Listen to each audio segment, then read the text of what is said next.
find your passion, it ignites you as a person. You just feel awesome.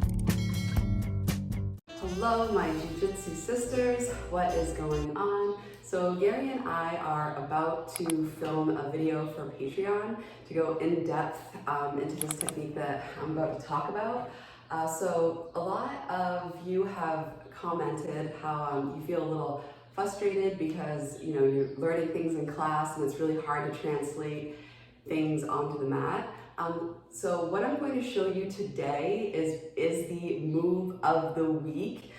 So my challenge to you is to, after class or whenever you have open mat, to go to open mat and pick an upper belt. Don't tell him or her exactly what you're going to do, but ask, hey, like I'll even do this demonstration, all right? Hey, you wanna roll? Let's do it. Do you think we can start with you in my closed guard? Sure. Okay. So the reason why you want to ask them to start in your closed guard is for you to be able to have a higher percentage chance of practicing this technique. Otherwise than that, you don't know if you're actually going to end up in this position or not, so it's better to just ask them. That way you can start right from here and then try to get this technique of the week when you are rolling. So closed guard, your guard is going to be closed, and then when you start, what I want you to do is I want you to force the open guard and then go to open guard.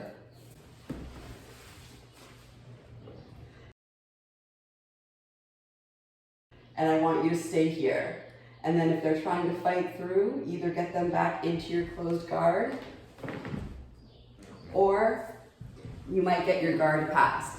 But either way, if you successfully went from closed guard to open guard, if you want to know how to do that, go to my Patreon. That's where we're gonna get what we're gonna get into next. But this is the value of it, okay? Anything that you see that in MMA, like that is a testing ground. If you see people in MMA fights doing it, like that shit is legit for real life self-defense.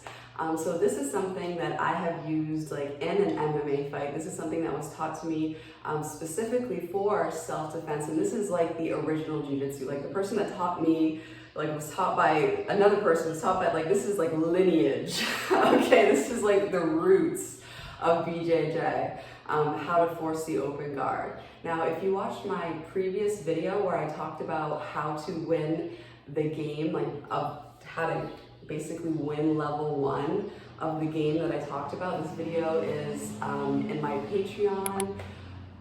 It's on the Patreon public page, so even if you aren't a member, you can still see it, and it's also in my Patreon playlist if you're looking for this video. So in that video, I talked about, basically gave you the cheat code on how to win level 1 in a typical realistic self-defense situation. Now we're gonna talk about, all right, let's say now we're dealing with somebody that is on level 2. Like this is the next step up. So this is extremely important because you are able to have a closed guard, keep them close,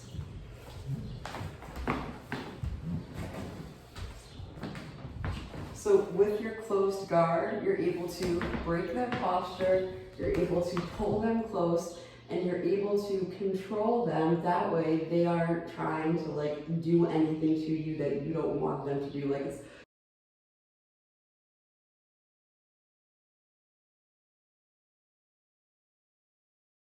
It's rather hard for Gary to pull down his pants in this position. Try to pull down your pants. It's not, it's Is this okay for Patreon?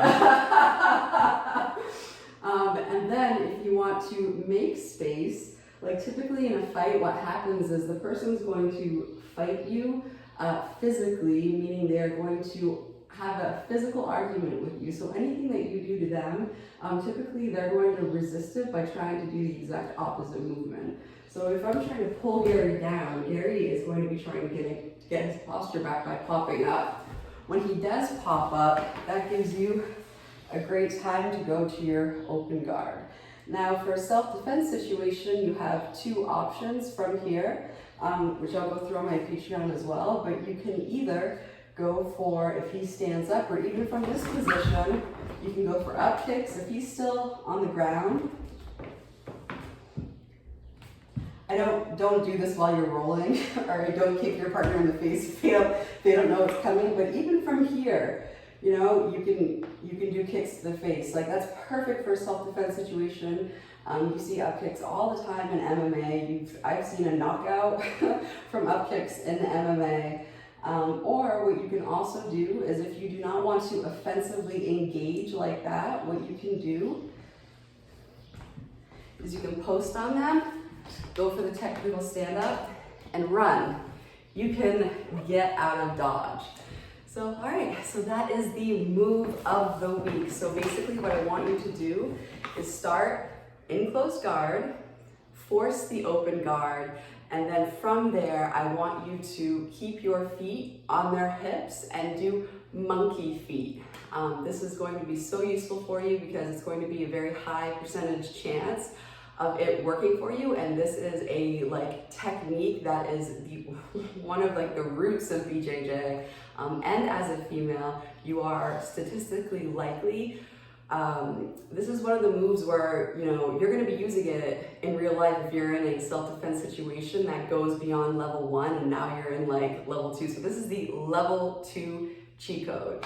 And then in addition to that, if you want to be in MMA, or if you're thinking about an MMA fight, this is one of those techniques that is a must, because if you saw my previous video too, where I go through my warm-up rolling for my MMA fight, I did this technique while we were warming up before the fight, because if somebody's in your closed guard in a self-defense situation and they're throwing strikes, you don't want to hang out there. You want to get going. If it's a self-defense situation and you're I want to be out of here, it's good to be able to A, control them by breaking down their posture in the closed guard, but then B, know how to get from closed guard to force the open guard, to then keep them at a distance so they can't hit you, they can't put anything inside of you. You can kick their face, which has potential, which has knockout capability. If you don't feel comfortable with that, if you would rather just run, you have the option of also running with a technical stand-up and getting out of dodge. All right, so thank you so much for watching.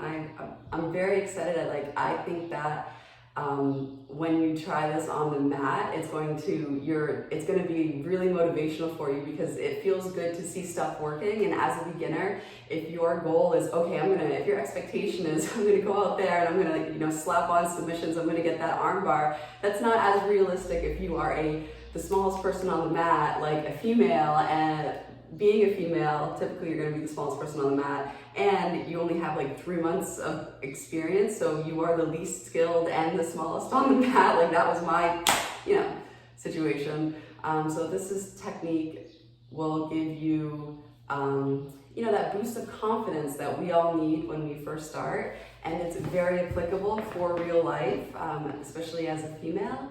And yeah, it's part of the original roots of jiu-jitsu, and who doesn't like performing jiu-jitsu? That was the original type stuff, you know what I'm saying? But, all right, so thank you so much for watching, and yeah, we're gonna go film our Patreon video next. All right, bye.